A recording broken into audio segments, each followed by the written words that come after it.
Okey, Assalamualaikum dan selamat pagi kepada anda yang menyertai workshop Astro Awani pada pagi ini. Kita membincangkan topik yang sangat menarik tentang pertanian lestari. Ini bukan sahaja untuk kepentingan usahawan yang terlibat dalam pertanian, tapi juga siapa yang ingin terlibat, yang mendapatkan ilmu, malah pelajar-pelajar juga yang berkaitan dengan pertanian, yang ingin mengetahui dan sebagainya. Sebab itu kita bawakan topik pada hari ini kerana sebelum ini pun kita dah bercakap tentang topik pertanian lestari ini dalam pelbagai angle dan juga aspek. Hari ini salah satu lagi aspek kita bawakan bersama dengan tetamu kita pada hari ini. Saya berbesar hati saya nak memperkenalkan dua tetamu saya yang cukup hebat. Seperti biasa kita bawakan daripada institusi kewangan iaitu Agrobank, Encik Nazri, Cik Aziz, iaitu Timbalan Ketua Pegawai Perniagaan Agrobank, dan seorang lagi tak sah kalau kita bawa pakar di industri untuk memberikan contoh dan juga pengalaman. Kita nak membawakan seorang lagi tetamu kita, Engineer Muhammad Reza Mahmud, Pengarah Eksekutif Majunaka Eco Energy yang berhad. Selamat datang kedua-dua tetamu pada pagi ini. Assalamualaikum, sihat dua-dua? Waalaikumsalam. Assalamualaikum, Najib. Selamat pagi. Salam, selamat pagi Cik Reza Selamat dan pagi. juga Cik Nazari. Boleh buka juga kamera dan sebagainya, kamera dan juga mic untuk kita. Ya, okey, nampak Cik Nazari. Sihat Cik Nazari? Sihat, alhamdulillah. Terima kasih. Selamat pagi. Pagi ni topik yang saya kira ini adalah on your fingertips lah, kepakaran masing-masing kedua-dua tetamu kita pada pagi ini sangat menarik. Kalau kita bercakap tentang pertanian lestari ini, ramai yang mungkin terlibat dalam pertanian ini sudah tahu sebab ini adalah usaha berpanjangan kalau di Malaysia ini. Macam mana nak kita elakkan pencemaran alam sekitar itu daripada terus berlaku dan sebagainya. Kita nak menjaga kualiti tanah dan juga kita semua itu dilakukan. Itu antara sedikit lah, besar lagi ruangnya yang boleh kita bincangkan. Tapi pada pagi ini saya nak bermula dengan Encik Reza terlebih dahulu kerana kita nak bawakan pengalaman sebelum kita membawakan kepada institusi kewangan, kerana ini bukan sahaja melibatkan peranan petani ataupun pengusaha ladang tersebut, tapi juga institusi kewangan juga memainkan peranan cukup besar dalam memastikan pertanian lestari itu terus berjaya. Cik Reza, ceritakanlah mungkin pengalaman company, latar belakang company, pengalaman company yang boleh menjadikan satu bentuk penanda aras kepada apa itu sebenarnya pertanian lestari. Cik Reza. Terima kasih Najib. Pertama sekali terima kasih kepada pihak Astro Awani dan juga pihak Agrobank kerana menjemput saya pada pagi ini. Seperti untuk menjawab soalan Najib tadi, syarikat kami Majunaka Eco Energy yang berhad adalah sebuah syarikat dalam anak syarikat dan kumpulan kami yang ditubuhkan sebagai pemegang lesen kelulusan daripada pihak berkuasa pembangunan tenaga lestari ataupun SEDA. Ya, kami mendapat mekanisme tarif galakan melalui FIT, dan Majunaka akan menjana tenaga elektrik boleh baru atau renewable energy dari biogesim, ya, iaitu seperti daripada jerami, daripada sekam padi, kayu-kayu dan sebagainya, sebanyak 9.95 megawatt di Pekan Naka, daerah Padang Terap di Kedah. Jadi perniagaan kami secara langsungnya tidak terlibat dalam pertanian, secara tidak langsungnya adalah sampingan kepada pertanian lestari, di mana bahan api kami adalah dari bahan-bahan pertanian dan juga hasil buangan daripada power plant kami nanti boleh digunakan untuk pertanian juga. Okay. Sebagai untuk definisinya, biogesim adalah bukan fosil yang berasal dari tumbuhan, haiwan, mikroorganisma ataupun bahan buangan dan sisa dari pertanian dan industri pertanian. Jadi tiap-tiap biogesim ni dia ada kandungan tenaga dia sendiri, tenaga kimia, di mana kita gunakan kandungan kalori tenaga ini untuk sebagai bahan api dalam dandang kita untuk power plant. Ya, itu sebagai introduction lah, ya Najib. So syarikat kami memang berkecimpung dalam bidang tenaga ni dah lama, ya, dari tenaga konvensional, dan juga pada tahun 2005 kita mula ke tenaga boleh baru dalam semua aspek, dari segi kontraktor, dari segi pembuat, dari segi juru perunding, dan sekarang sebagai tuan punya pemegang konsesi. Ya, terima kasih. Itu sedikit kalau kita dengar sikit pun dah macam besar dah. Perniagaan banyak dah dilaporkan macam mana nak sampai ke tahap itu juga kita boleh belajar ilmu itu sebentar lagi. Tapi sebelum itu, bukan sahaja macam saya cakap tadi, bukan sahaja pengusaha syarikat ataupun ladang ini ataupun petani ini yang memerlukan amalan pertanian yang baik, institusi kewangan juga memainkan peranan yang penting kerana kalau kita lihat penggalak kepada untuk seseorang usahawan itu menjalankan pertanian lebih lestari dan juga yang lebih amalan pertanian yang lebih baik, ini memerlukan semua pihak terlibat, termasuklah juga dalam institusi kewangan. Agrobank memulakan langkah yang sangat besar saya kira. Kalau kita melihat antaranya iaitu tentang perantaraan berasaskan nilai ataupun value based intimidation ni. Saya nak membawa kepada Cik Nazari sendiri. VBI, kalau kita dengar VBI ini mungkin teknikal lah kepada orang ramai yang mendengarkan. Kalau boleh diterangkan apa pentingnya VBI ini kepada institusi kewangan dan bagaimana pada akhirnya ini akan menyediakan ataupun membuatkan institusi kewangan seperti Agrobank terlibat secara besar dalam memastikan pertanian lestari. Okey, selamat pagi. Terima kasih kerana menjemput saya dari Agrobank. Okey, sebelum saya menjawab soalan yang diajukan, saya ingin bercerita sikit tentang latar belakang Agrobank ya. Agrobank ditubuhkan pada tahun 1969, merupakan institusi kewangan pembangunan, Development Financial Institution. Mandate adalah untuk mengukuhkan sektor pertanian dan makanan menerusi produk dan solusi kewangan patuh syariah. Pinjaman yang kami tawarkan merangkumi aktiviti huluan seperti bekalan input pengeluaran pertanian dan aktiviti hiliran seperti prosesan, pemasaran dan juga jualan produk pertanian. Kami mempunyai 206 rangkaian perbankan di seluruh Malaysia, merangkumi cawangan, pusat-pusat pembiayaan korporat dan komersial, kios dan juga pusat agro. Okey. Merujuk pada soalan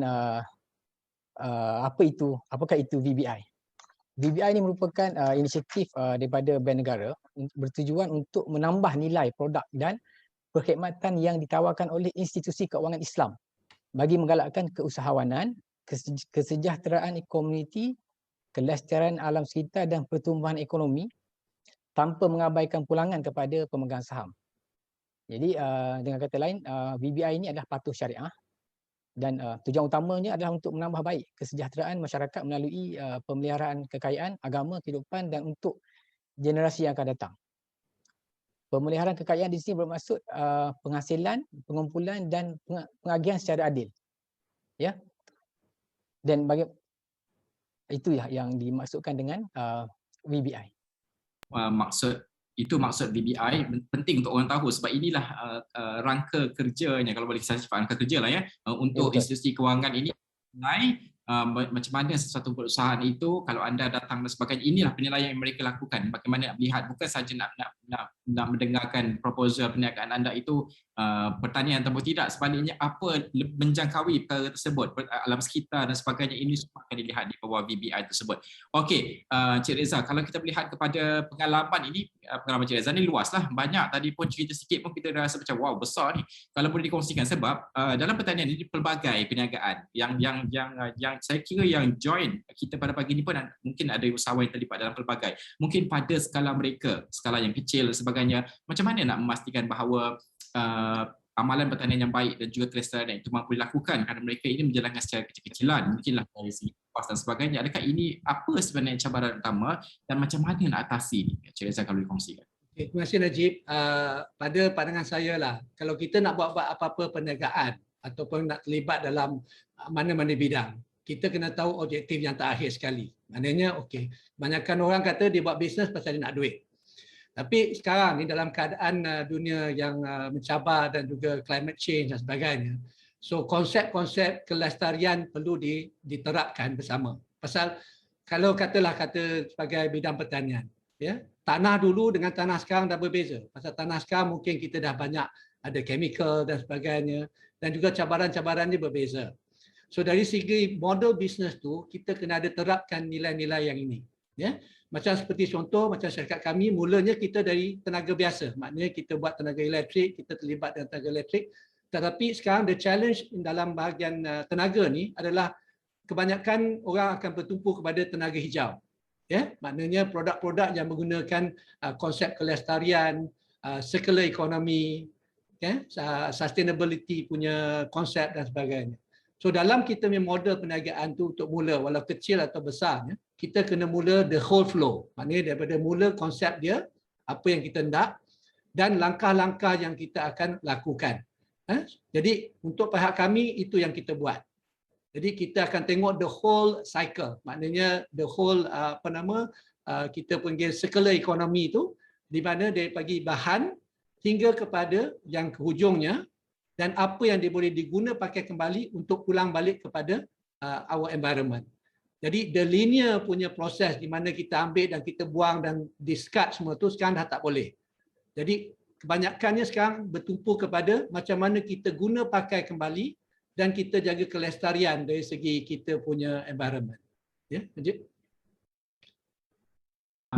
Cik Reza, tapi kalau kita lihat perkara tu, kalau kita dengar macam kosnya tinggi pula kan, tinggi ke tidak kos? Kalau dari segi kos macam mana nak mengawal keadaan, sebab kos ni adalah perkara antara perkara utama yang dititik beratkan oleh usahawan. Kalau Cik Reza sendiri pengalaman? Okey, memang kalau kita kata nak buat jana elektrik tenaga baru ni kos dia tinggi. Tapi macam kita, apa yang kita buat adalah kita masuk dalam bidang ini dalam aspek yang lain. Seperti sebagai contoh, kita mula sebagai kontraktor. So kita ambil kerja sebagai kontraktor. Keduanya kita buat penghilangan sedikit, dan kita buat trading, dan kita buat consultancy. So in fact dalam tahun 2005 kita mula sebagai konsultan untuk tenaga solar, untuk biomass dan sebagainya. Dan cuma di 2015 baru kita buat kita punya sendiri. Pasal pengalaman penting dalam apa aspek kita nak buat. Of course sekarang ni dalam YouTube dan sebagainya kita ada banyak video yang boleh bagi tahu kongsi pengalaman dan sebagainya. Tapi dalam bidang yang memerlukan high capital, kita perlu ada knowledge dari segi finance dan juga knowledge dari segi perniagaan yang kita nak buat. So untuk petani yang mula dan sebagainya, kita boleh bekerjasama. Maknanya banyak barang-barang yang petani tu guna ataupun yang dah bahan-bahan sisa pertanian tu yang kita boleh bekerjasama. Jadi kita mengalu-alukan kebanyakan orang untuk join sekali. Pasal sekarang ni the concept of individualism dah tak ada. Maknanya tiap-tiap satu perniagaan tak boleh hidup dengan sendiri. Dia akan hidup dengan beberapa lagi perniagaan sampingan dan hiliran yang mesti bekerjasama. So that is the concept yang kita buatlah. So jadi untuk siapa-siapa yang berminat dalam pertanian lestari dan sebagainya, memang kos untuk membiayai kelestarian ni kadang-kadang tinggi. Tapi pihak kerajaan ada institusi macam katalah Agrobank dan juga grant dan sebagainya yang boleh membantu sedikit. So kita start dengan awal dan baru kita increase our capital requirement. Ya. Yeah. Yep. Tapi kalau ada skala ekonomi tu lebih mudah lah kan lepas ni untuk urusan kos dan sebagainya. Tapi simpan dulu jawapan tu Cik Reza pasal skala ekonomi, pasal kerjasama yang Cik Reza sentuhkan tadi, pasal konsortium dan sebagainya. Lepas ni saya nak cakap pasal benda tu, saya nak bawa Cik Nazari terlebih dahulu. Kalau kita melihat tadi kita dah sentuh macam mana institusi kewangan ini memainkan peranan yang penting dalam ejen utama lah yang menilai sesuatu perniagaan tersebut sebelum barang pembiayaan diberikan kepada petani ini untuk memastikan bahawa mereka ini melaksanakan pertanian yang lestari dan juga amalan pertanian yang baik. Ini adalah antara orang kata apa ya, booster lah ya daripada peringkat awal lagi. Kalau di peringkat Agrobank itu kita memahami apakah sebenarnya amalan terbaik perbankan yang dilaksanakan oleh Agrobank sendiri memastikan kemampanan sektor pertanian ini. Sebab kalau kita lihat ni dalam menghasilkan nilai positif dan sebagainya untuk kesan lestari kepada pemulihan, bukan saja pemulihan, sektor dan komuniti pertanian itu, apa sebenarnya amalan pertanian. Kalau di peringkat bank itu untuk orang ramai memahami, kalau ada usahawan di sini mereka fahamlah inilah cara Agrobank menjalankan perniagaan dan juga menjalankan assessment penilaian. Cik Nazari. Okey. Sebenarnya jika kita bercakap tentang amalan terbaik pertanian ni, ianya meliputi 3 aspek hadiah yang melibatkan ekonomi, komuniti dan alam sekitar. Manakala mandat yang diberikan kepada Agrobank adalah untuk membantu membangunkan sektor pertanian dan golongan yang kurang mendapat perhatian. Antara peranan Agrobank dalam mencipta dan menyampaikan nilai melalui aktiviti perniagaan adalah tertumpu kepada pembangunan ekonomi, yang mana kita mempertingkatkan rangkuman kewangan dan kesejahteraan komuniti, kita meningkatkan tahap sadar diri, menyediakan akses kepada pembiayaan merentasi rantaian nilai pertanian, mendorong pertumbuhan SME dalam bidang pertanian, mencipta rantaian nilai dan menghubungkan pasaran. Okey. Najib tanya pasal amalan terbaik yang Agrobank laksanakan. Saya ingin berkongsi tentang program ladang kontrak ya. Okey, di Agrobank di bahagian perbankan bisnes iaitu kita mempunyai 3 jabatan, iaitu jabatan corporate, jabatan komersial dan juga jabatan mikro. Maknanya ada 3 kategori pelanggan di situ. Jadi apa yang Agrobank buat? Kita memilih syarikat induk ataupun untuk menjadi anchor company untuk mewujudkan kerjasama dengan Agrobank. Sebagai contoh, kita bekerjasama untuk mewujudkan pertanian penanaman cili seluas 50 ekar. Dari segi makna ekonomi, syarikat induk yang kita pilih tadi, dia akan berjaya mengembangkan perniagaan mereka sebanyak 50 ekar. Tetapi 50 ekar ini, instead of syarikat tadi yang mengusahakan, kita buka kepada peserta. Sebagai contoh, daripada 50 ekar tadi, kita tawarkan 2 ekar untuk setiap peserta. So maknanya, dari pembangunan ekonomi tadi, kita berjaya mewujudkan 25 usahawan baru untuk menjadi peserta kepada penanaman cili tadi. Betul? Lepas dan golongan-golongan ini pula, bila kita, sebab tujuan kita tadi adalah untuk membantu golongan yang underserved, maknanya yang kurang berkemampuan. 25% tadi kita akan pilih daripada golongan asnaf dan juga B40. Ya, tujuan program ni adalah kita untuk mengeluarkan golongan-golongan asnaf ini daripada penerima zakat kepada pembayar zakat. Manakala untuk golongan B40 tadi, kita punya tujuan adalah untuk menaikkan taraf mereka setidak-tidaknya M40 ataupun T40 ataupun lebih lagi. Manakala untuk program-program lakar ladang ni pula, kita akan memastikan dari segi kelestarian alam sekitar, Agrobank menggalakkan penerapan best practice dalam aktiviti pertanian yang bertujuan untuk mencapai sasaran jaminan makanan sambil memastikan keseimbangan dalam amalan pertanian mampan untuk memastikan makanan menerusi sistem pengeluaran yang selamat, bersih dan cekap. Okey, antara best practice yang kita galakkan dalam bidang pertanian adalah seperti pensijilan amalan pertanian baik Malaysia atau lebih dikenali dengan MyGap. MyGap ni khusus untuk tanaman makanan, ternakan dan aquaculture. MyGap ni diberikan kepada petani yang mengamalkan peradangan yang mesra alam untuk menghasilkan produk yang selamat dan berkualiti menerusi proses yang menjaga kebajikan dan keselamatan pekerja. Sistem ni turut menyumbang kepada peningkatan produktiviti dan juga hasil jualan sebab contoh negara kita sekarang ni durian adalah antara sumber ekspor yang bernilai tinggi kepada negara. Bila ada ladang durian tadi, adanya MyGap, dia boleh dari segi penentuan, dari segi untuk tentukan daripada benih sampai ke buah ada rekod.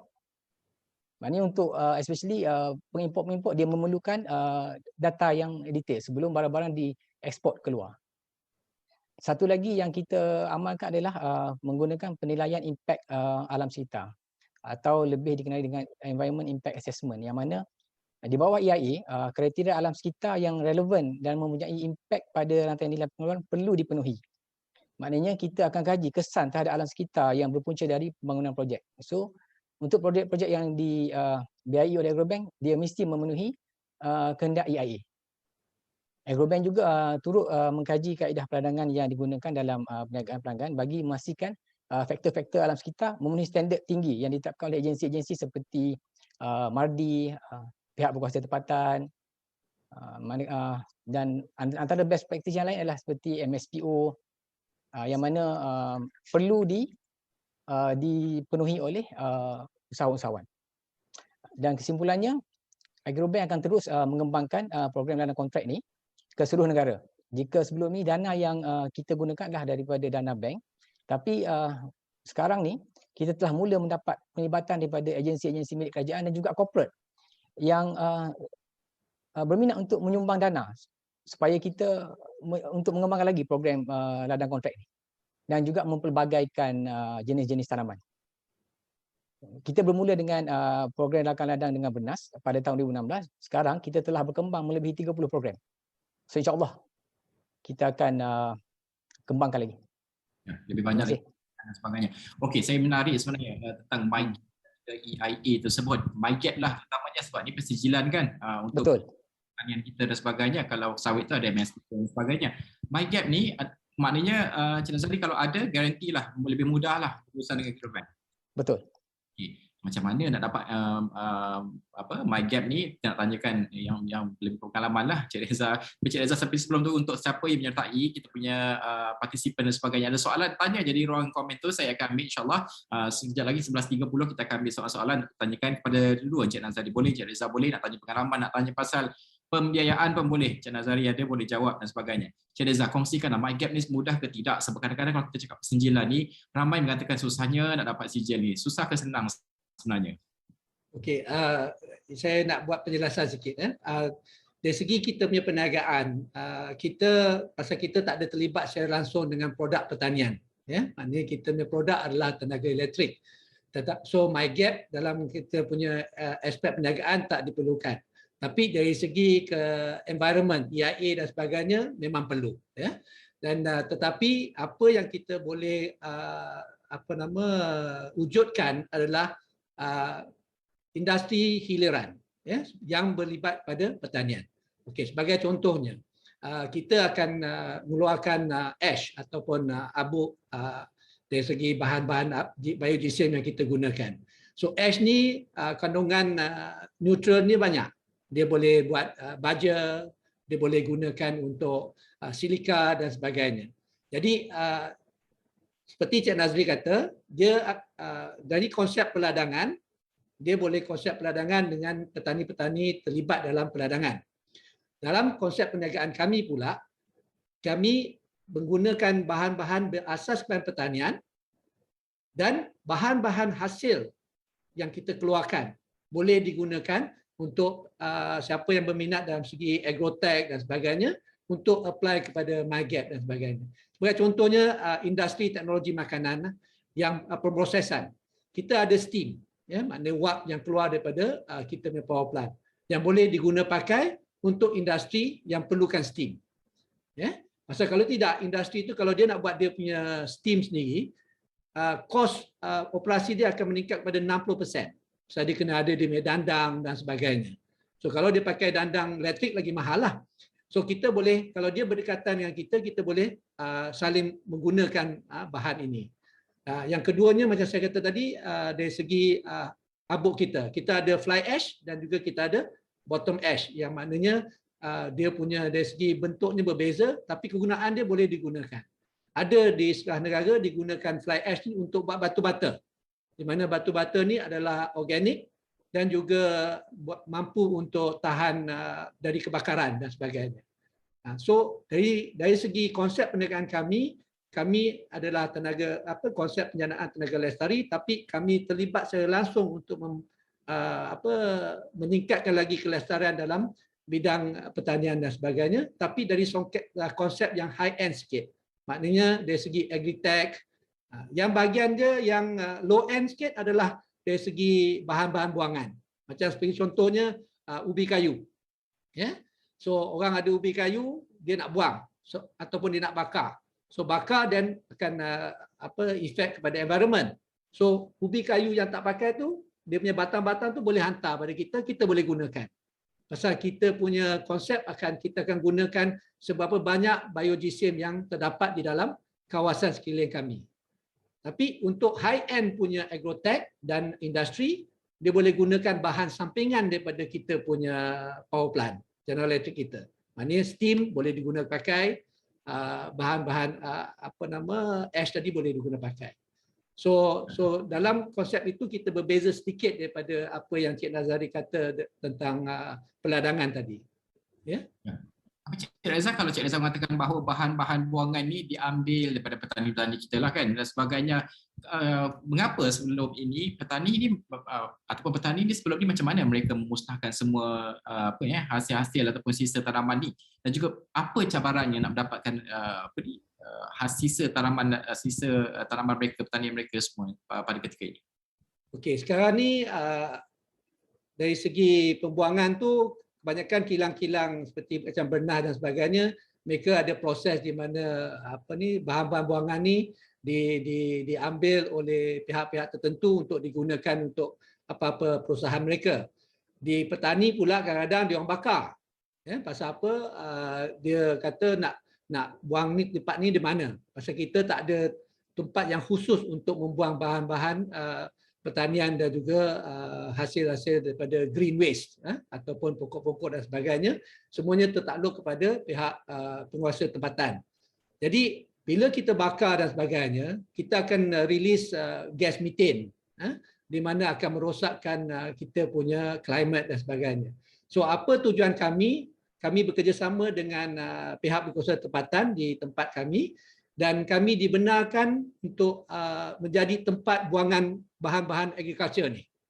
So maknanya mereka yang datang hantar kepada kami, kita mungkin akan bayar dia ataupun kita pun akan collect juga. So that's why kita kena ada economic of scale di dalam satu kawasan untuk kami menjalankan perniagaan ini. So itulah apa. So kita kena ubah cara kita, tapi at the same time kita kena tolong petani dari segi macam mana nak buang. And then dari segi pulangan je, kalau kita misal kita ada fertilizer, dan kita mungkin boleh tolong petani pula dengan organic fertilizer.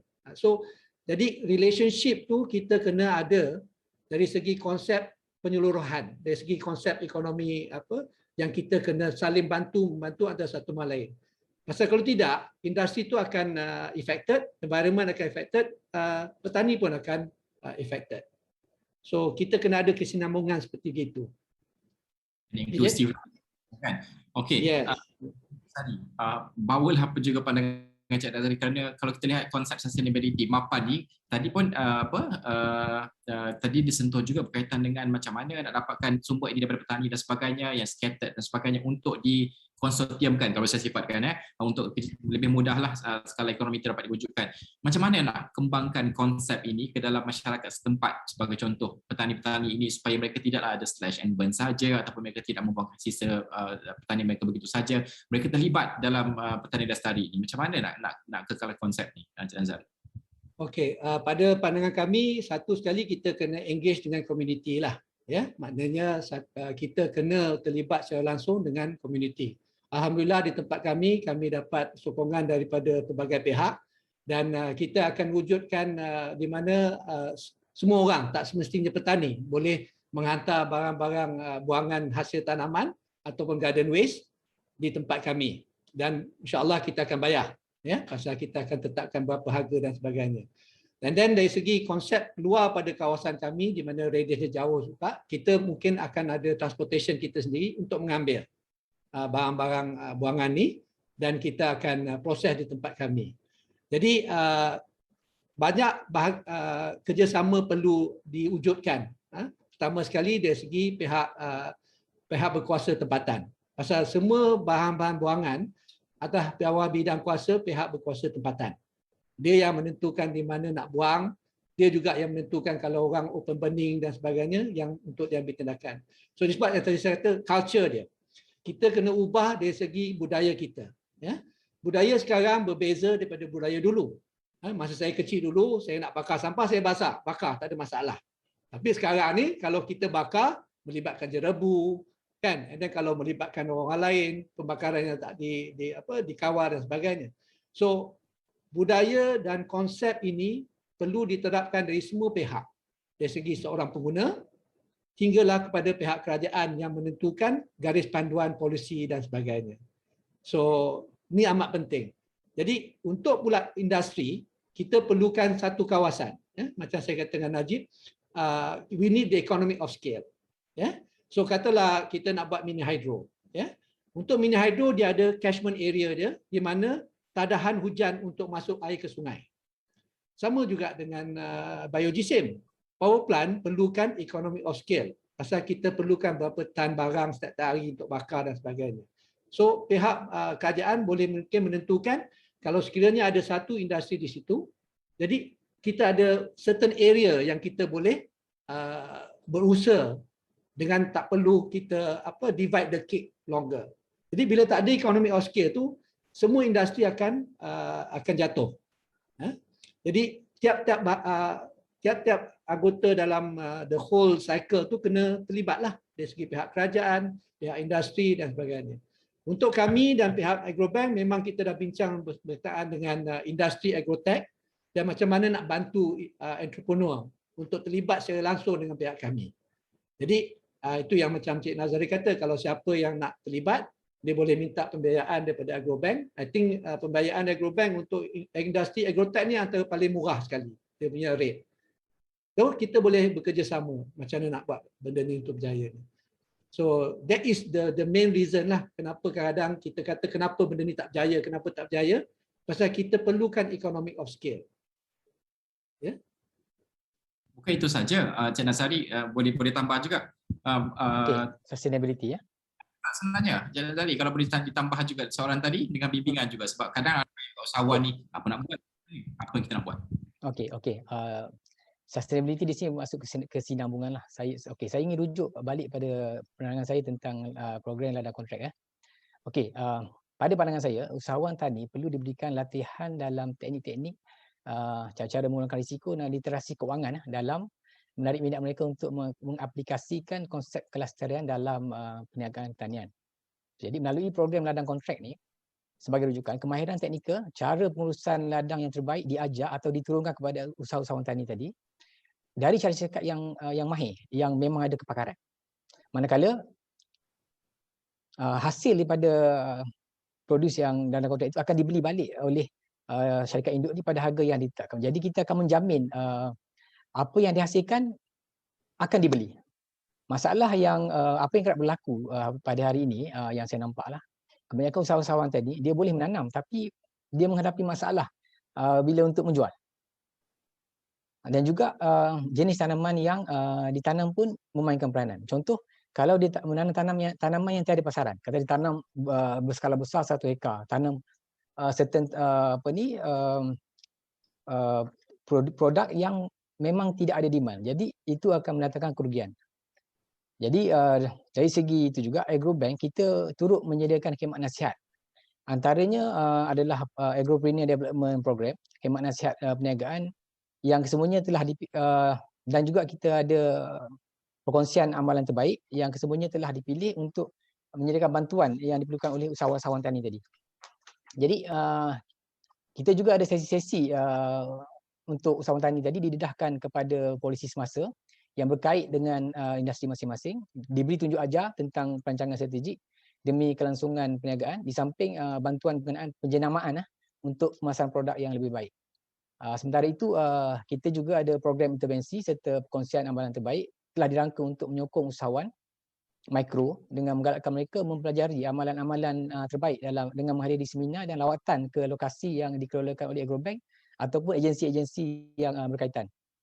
Selain daripada itu, Agrobank juga memainkan peranan dengan menganjurkan program siri webinar Umbi Agro yang mana kita memperkenalkan usahawan yang sudah berjaya untuk berkongsi pendapat dan kisah kejayaan mereka kepada usahawan-usahawan lain.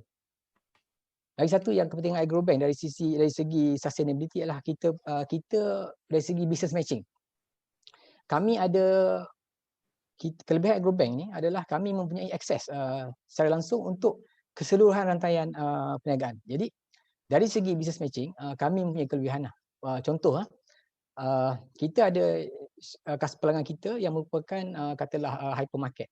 Dia mempunyai 5 cawangan. Katalah petani tadi dia supply kepada 5 cawangan yang sedia ada. Bila hypermarket tadi berkembang menjadi 20 cawangan, usahawan tani yang sedia ini pun dia pun turut sama berkembang. Jadi dia boleh sustain dia punya bisnes dan terus berkembang dan berkembang. Dan tiap menurut saya dia juga akan jadi anchor kami pada satu hari nanti. Itu saja. Itu kalau maknanya lepas kita partisipan semua bolehlah cari Cik Nazari, boleh pergi Agrobank, ada banyak ni cara untuk mengembangkan perniagaan dan sebagainya. Okey, saya nak beralih, ini saya janjikan tadi ada banyak soalan, saya kena beralih sekarang kalau tak cukup masa. Saya nak tanyakan semua soalan yang ditanyakan oleh peserta kita pada hari ini. Ini pertama sekali, ini kepada Encik Reza soalan ni. Encik Reza, ditanyakan salah seorang peserta yang tidak menulis nama, tapi soalan ini macam inilah. Adakah Malaysia bersedia mengembangkan penggunaan teknologi, tadi pun saya nak sentuh, penggunaan teknologi dan juga digital dalam pertanian seperti smart farming? Apakah yang diperlukan oleh sektor pertanian agar dapat menggunakan idea ini secara menyeluruh? Okey, terima kasih Najib. Pada saya memang kita dah bersedia. Untuk kita punya proses pun kita banyak proses digitalization. Kerana kalau kita tak automate dan kita tak digital, kita akan perlukan banyak labor. Ya? Jadi dalam konsep perniagaan sekarang, digitalization memang perlu.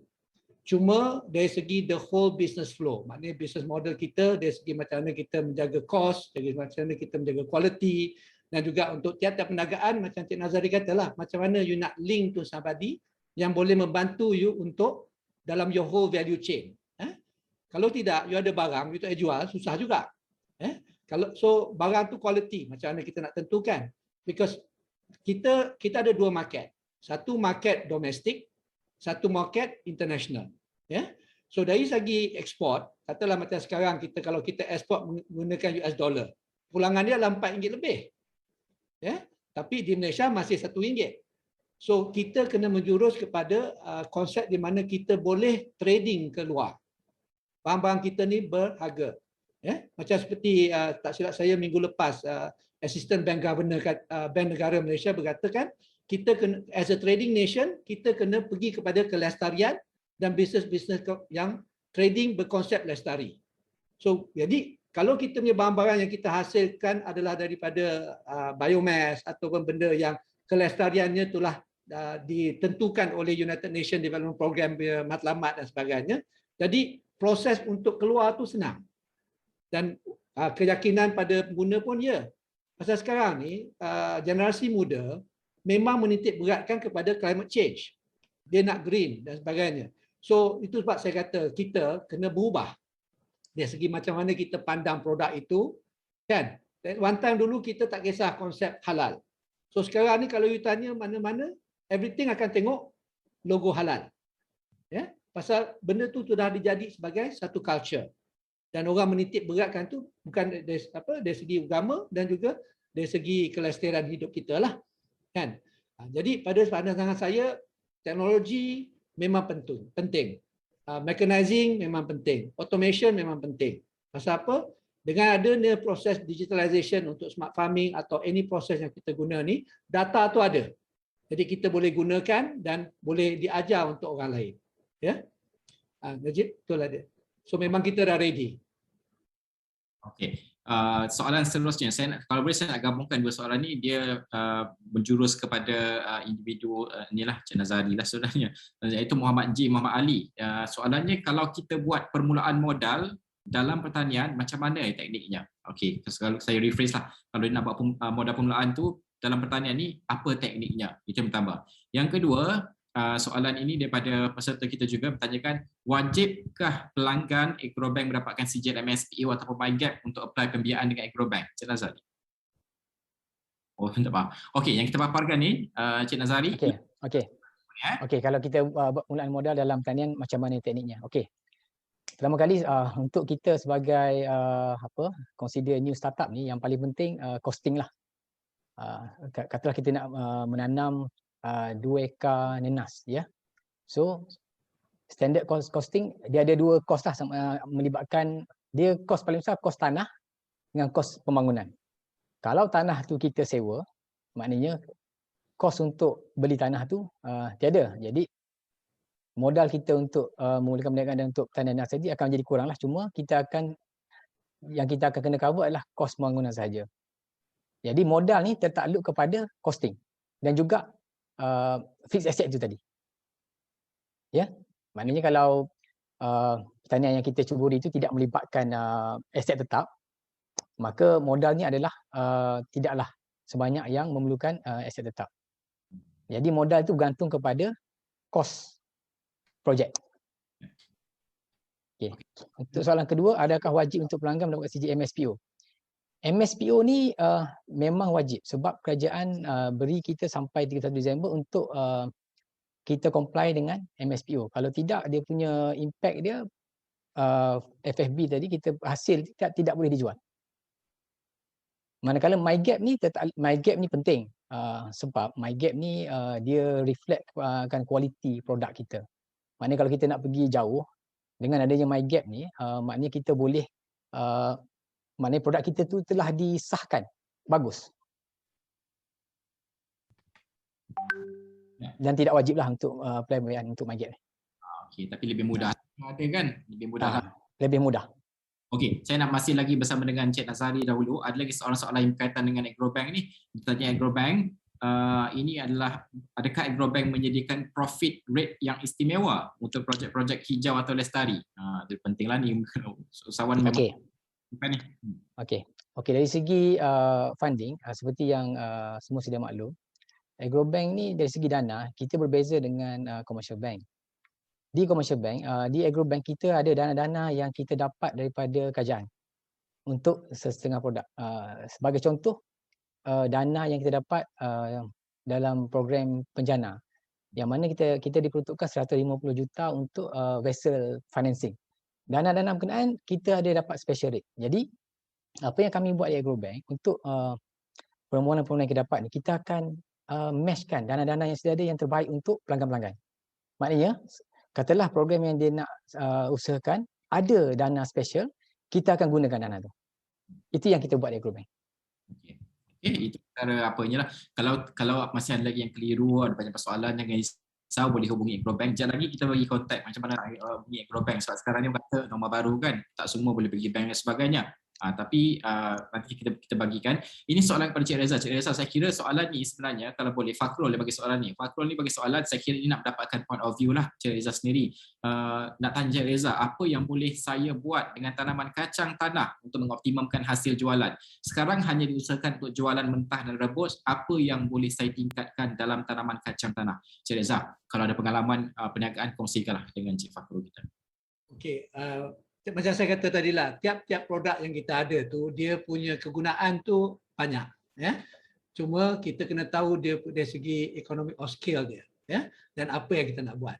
Salah satu apa yang petani buat adalah dia akan jadikan processing. Macam saya katalah, you process to the next value added punya produk lah. Iaitu mungkin Cik Nazari dia ada rangkaian petani teknologi yang boleh buat benda ni. Pada saya, every produk ni dia ada banyak value dia. So cuma kita kena tahu apa yang value yang kita nak create for each of the product. Macam katalah untuk kami, produk utama dia electricity. Yes, itu adalah tenaga elektrik. Tapi produk yang keduanya steam. Produk yang ketiganya ash. Produk yang keempatnya is macam mana kita nak bekerjasama untuk value add pula bahan-bahan mentah yang kita ada. So apa petani ada is bahan mentah. Maknanya you ada bahan mentah. So apa you nak guna bahan mentah tu? Ya, you nak buat minyak, ataupun you nak masukkan dalam tin, ataupun you nak buat packaging dan sebagainya. So any value yang kita nak create untuk kita punya perniagaan ni, dalam Malaysia ni tak silap saya semua dah ada expertnya. Ya, dari segi barang penanian, dari segi keuangan dan sebagainya. Cuma kadang-kadang tu kita tak tahu ke mana nak tuju. Ya. Macam kami, we do the hard way lah. Maknanya kita belajar melalui pengalaman dan melalui rakan-rakan yang kita ada. Tapi sekarang ni, information tu ada. Sama ada melalui internet ataupun di dalam negara kita, pasal kita dalam dunia global. So, to me, satunya is berapa banyak you ada barang tu. 1000 tan, 100 tan, 1 tan yang you hasilkan. Jadi dengan bahan yang you ada ni, apa yang you boleh gunakan lah. Itu pandangan saya lah. Ya? Pasal memang boleh, tiap-tiap bahan mentah tu ada banyak kegunaannya. Ya, okey. Kita berbaki masa minit lagi, tapi soalan banyak. Saya kira ini antara soalan paling banyak saya pernah dapat dalam sesi workshop ni sebenarnya. Ni kepada Cik Reza juga. Saya kira Cik Reza dah sentuh tadi. Kalau Cik Reza boleh rangkumkan juga kan, bagaimana sebenarnya pengusaha ladang yang ingin menerapkan nilai kelestarian amalan pertanian ni dapat menyalurkan sisa pertanian untuk kegunaan tenaga boleh diperbaharui tanpa melibatkan kos tambahan, dan pada masa yang sama dapat memanfaatkan pengusaha ladang yang terlibat selain tidak menyumbang kepada gases rumah hijau, greenhouse gases ni. Secara ringkas ni kalau boleh. Okay, so secara ringkasnya is basically how you work together lah. Macam ni kita nak bekerjasama. Macam saya kata, mungkin petani tu dia tak ada transport untuk hantar barang-barang ni, dan kalau dia berdekatan kita akan ambil barang-barang tu sendiri dan kita akan pulangkan balik dari segi sama ada kita beli atau sebagainya. Pasal kita perlukan the economy of scale. So dari segi greenhouse effect memang bagus kalau kita dapat bahan-bahan sisa pertanian ni, pasal kita tak ada keluarkan greenhouse effect. Gas metana tak akan dikeluarkan melalui proses penyuraian bahan-bahan biojisim ni, dan kita boleh menjaga kita punya environment. So memang kalau petani nak pergi kepada industrial macam tenaga baru dan sebagainya ni, dia ada limited. Tapi tenaga boleh baru ni dia ada banyak. Dia ada solar, dia ada biogas, dia ada biojisim dan sebagainya. So kalau siapa yang berminat, kalau dekat dalam kawasan dekat Kedah tu, kita boleh bincanglah pasal apa kami di Kedah. Tapi kalau kawasan lain tu kita mungkin boleh bincang dari segi konsultansi atau sebagainya. Ya. Okay, nanti kita bagi kontak macam mana nak kontak Cik Reza ni, bolehlah semua orang boleh kontak dan sebagainya. Ini soalan kepada Cik Nazri daripada individu yang sama, daripada Ahmad Syazwan. Ini berkaitan dengan adakah sijil ataupun pengiktirafan MyGap dari Jabatan Pertanian Malaysia dapat memenuhi kriteria, saya kira ini adalah EIA yang dimaksudkan, EIA untuk kemudahan fasiliti daripada Agrobank. Jika benar, bagaimanakah kita dapat tentukan skala fasiliti daripada Agrobank? Adakah dari segi tahap impak alam sekitar atau dari segi input pertanian bukan berasaskan kimia? Encik Nazari. Okey. Ni. Okey, pengiktirafan MyGap ni sebenarnya dia bukan setakat sekadar memenuhi kriteria bank, tapi lebih kepada usahawan itu sendiri. Yang mana jika tanian dia mempunyai pensijilan MyGap, yang pasti produk dia tu diiktiraf yang kualiti, dari segi kualiti dan memenuhi alam sekitar. Manakala untuk EIA sebenarnya dia kalau untuk pertanian ni dia yang projek-projek yang melebihi 500 hektar baru memerlukan EIA, ataupun projek-projek yang di kawasan yang tanah tinggi. Contoh di Cameron Highland, maka memerlukan EIA. Maknanya kalau projek berskala kecil, keperluan EIA itu tidak diperlukan berskala kecil, ya, maksud saya. Kalau nak tahu lebih datanglah. Boleh dah tahu. Ya. Boleh. Kalau nak tanya lebih, kami ada di setiap negeri kita ada commercial center. Boleh pergi. Boleh pergi perbankan komersial Agrobank di setiap negeri, ya. Okey, nanti boleh tahu macam mana, apa skala dan sebagainya. Ini untuk Cik Nazari juga, adakah Agrobank sediakan pembiayaan untuk reban ayam tertutup plus smart operating system dan juga otomasi pengurusan sistem pembejal? Adakah tidak sediakan? Ya, ada. Okey, memang digalakkan. Memang digalakkan. Pergilah ke Agrobank, ada jawapannya. Dan juga Pak Saleh, soalan seterusnya dari Persatuan Penduduk PJS 1. Ada Persatuan Penduduk ni. Kami sedang mengusahakan kebun komuniti peserta daripada kumpulan B40. Sangat menarik. Yang terlibat secara mereka berusaha menanam dan hasil untuk kegunaan harian. Apakah ada bentuk sokongan bantuan kewangan atau teknologi yang boleh kami mohon? Cik Nazari. Okey. Yang ni saya rasa paling bagus kalau kita dapat melawat pusat komuniti itu, sebab kita bila dari segi pinjaman ni, perkara pertama yang kita lihat adalah kewangan lah. So maknanya katalah dia program komuniti yang dijalankan itu dia set up koperasi ataupun dia set up proper company, syarikat untuk uruskan pusat komuniti tadi, maka kita akan tengok siapa peminjam. Itu penting. Ya, itu antara maknanya kena adalah assessment, kena ada penilaian apa semualah kan? Ya. Viable ke tidak sebagainya. Tapi bolehlah. Boleh. Memang boleh dibincang. Maknanya selain daripada bantuan kewangan, kami juga beri khidmat nasihat. Bimbingan lah. Bimbingan, betul.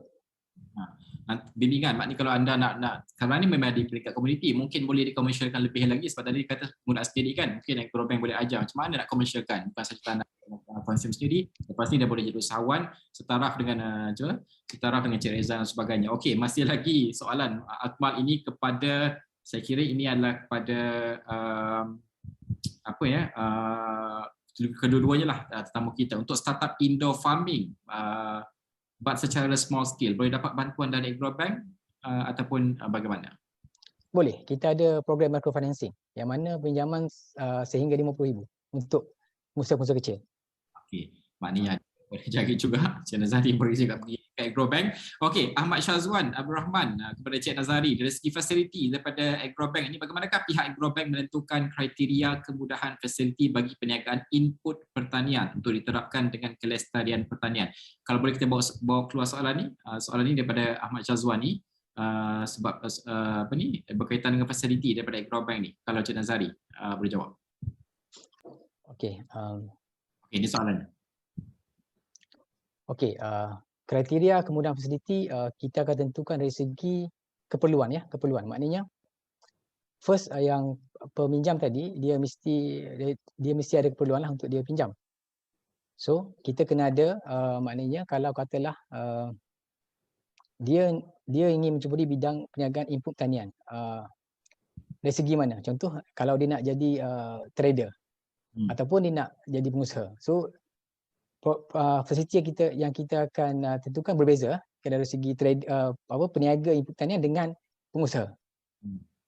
So jadi Kalau secara detail, saya rasa better saya kita berhubung supaya saya dapat menghantar pegawai saya untuk melawat.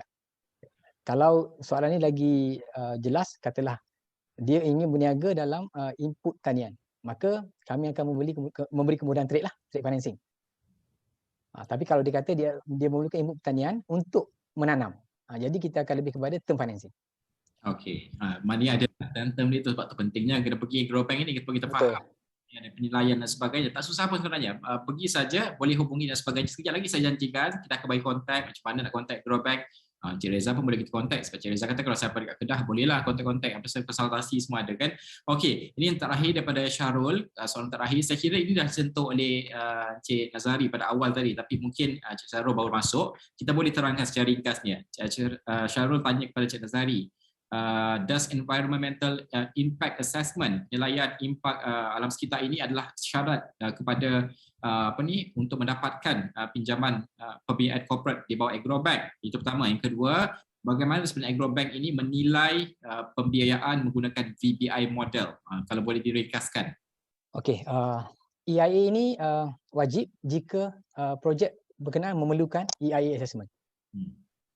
Kalau projek itu tidak memerlukan EIA, maka tidak perlu. So, nombor 2, how does Agrobank assess financing using the VBI model? So, basically, kita assess, saya ingin share bahawasanya 100% pembiayaan yang kita bagi adalah memang VBI lah.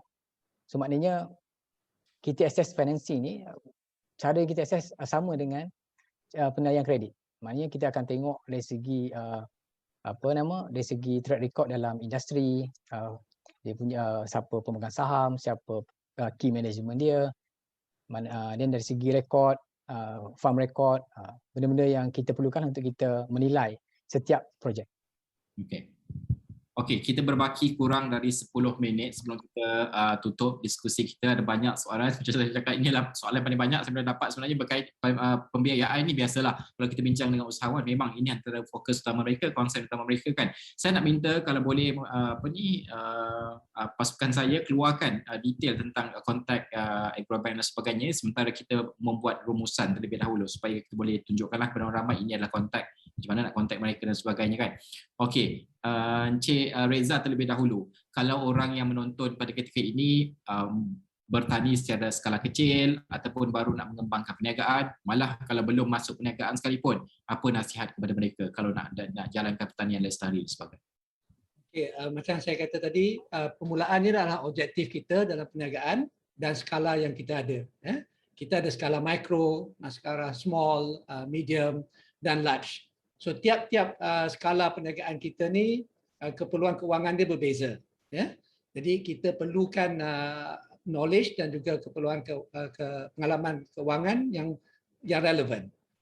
Tapi yang penting sekali adalah untuk kita mewujudkan satu konsep yang baru melalui education, melalui penerangan lebih lanjut sebagainya. In fact, I would like to suggest mungkin kita ada satu channel dedicated untuk all this technology based. Pasal kita ada channel yang orang untuk sukan, ada untuk genre dan sebagainya. Tapi untuk teknologi base ni kurang. Jadi kalau kita ada channel untuk teknologi base yang kita boleh macam mana financing for technology, financing teknologi dalam pertanian. Pasal even NASA pun dia ada dia punya channel. Jadi orang tahu macam mana apa NASA buat dan sebagainya. So pada saya untuk mengubah culture dan untuk kita faham lebih lanjut berkenaan dengan pertanian lestari, what can be done dan sebagainya, kita start dengan education. Pasal apa? Kerjaya kita mula daripada pelajaran. Kalau kita daripada belajar, kita tahu, sampai universiti kita tahu apa kita nak buat. So kerjaya ni is the last one. So, kita ada kejaya dengan dua sebab. Satu, sama ada kita minat. Kedua, ataupun kita belajar benda tu, kita nak jadikan sebagai kejaya. Jadi dalam kejaya pertanian ni memang takkan salah. Pasal apa? Dia berkenaan dengan makanan. Selama-lamanya akan ada. Cuma pertanian di bahagian bandar berbeza, pertanian di bahagian luar bandar berbeza. Dan walaupun kita ada banyak dasar daripada kerajaan, jadi accountability dan responsibility untuk dasar ni. Sama ada kita nak create cluster, macam apa yang Cik Nazari kata konsep peladangan, itu adalah konsep yang bagus. Tetapi macam mana nak dapatkan ladang? Kan, macam mana nak participate dalam ladang tu. Sama juga macam scheme vendor. Kita ada scheme vendor, macam mana nak participate dalam scheme vendor tu. So siapa yang akan terlibat. Jadi pada pandangan saya, pertanian kelestarian dalam pertanian ni amat penting pasal dia akan menentukan hala tuju kita dia akan datang. Pasal banyak teknologi terlibat dalam pertanian ini. Dari segi macam saya kata equipment. Kalau kita tengok di luar negara banyak jenis equipment yang dikeluarkan sekarang. Dari segi digitalization, memang untuk kita punya power plant pun kita pakai konsep digitalization pasal kita nak gunakan power plant itu sebagai tempat mengajar. Jadi kita boleh ajar ramai orang teknokrat dan sebagainya itu. Dan perniagaan hiliran.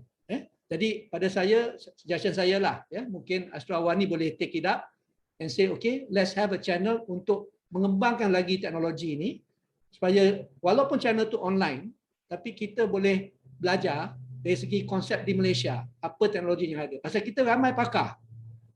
Cuma pakar tu dari segi universiti, macam pakar dari segi di pusat-pusat research dan sebagainya. Jadi kita boleh masukkan ni supaya kita terapkan kembali kita punya minat kepada teknologi dan apply teknologi dalam bidang-bidang yang berkaitan. Ya, Najib, itu dia. Menyeluruh sekali, bukan sahaja pada usahawan, pada Astro Awani pun dipesankan juga untuk channel dan sebagainya. Ini pun salah satu inisiatif kita jugalah, buat workshop dan sebagainya. Ini lebih terarah kepada usahawan, maknanya usahawan lebih tepatlah audiens dan sebagainya.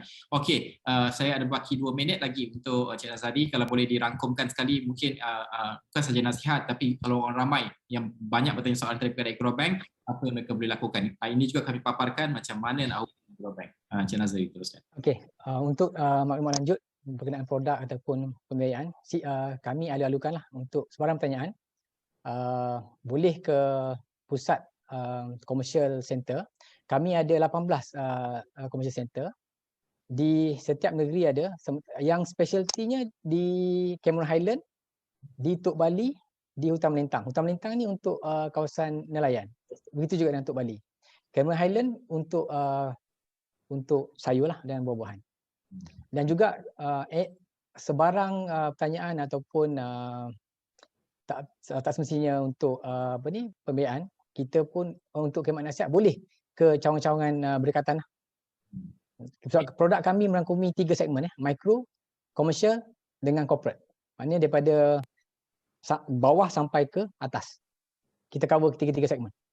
Semua salah, inklusif lah. Inklusif, betul.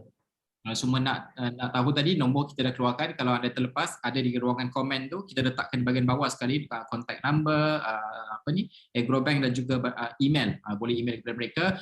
Itu sahaja masa kita ada kepada para participant. Sekejap lagi bila dah letak akan keluar pop-up, rate lah kita kepada 5 star sebab banyak ilmu kita kongsikan pada jam ini. Cik Nazari berkongsikan dan juga Cik Reza berkongsikan. Ini bukan mudah untuk kita dapatkan, khususnya daripada orang berpengalaman dalam industri, tak kira perbankan dan juga industri pertanian itu sendiri. Okey, jangan lupa minggu depan sebenarnya untuk workshop Astro Awani, minggu depan kami akan ada topik yang lebih menarik. Ini berkaitan dengan Alzheimer, bersempena dengan hari Alzheimer pada bulan September nanti dalam Health Matters Series with Dishan dan Dr. Sandra. Sebenarnya bagi mengetahui lebih lanjut, anda boleh layari www.astroawani.com www.link.astroawani.com. Anda boleh daftar di sana seperti mana anda daftar untuk sesi pada kali ini. Saya nak ucapkan terima kasih kepada dua tetamu kita dan juga semua partisipan yang banyak, mungkin apa partisipan pada hari ini memberi soalan yang cukup bernas sekali. Banyak yang saya belajar, saya kira banyak juga kita berdua belajar dan juga partisipan juga belajar. InsyaAllah kita akan terus berhubung dari masa ke masa untuk mendapatkan ilmu dan juga perkembangan dari masa ke masa. Carangan Cik Reza itu saya akan pertimbangkan, channel kalau tidak channel sekalipun adalah sedikit digital dan sebagainya untuk kita laksanakan membantu usahawan dan sebagainya. Terima kasih. Assalamualaikum. Saya Najib Arif. Salam hormat kepada semua sekali yang menyertai pada ketika ini.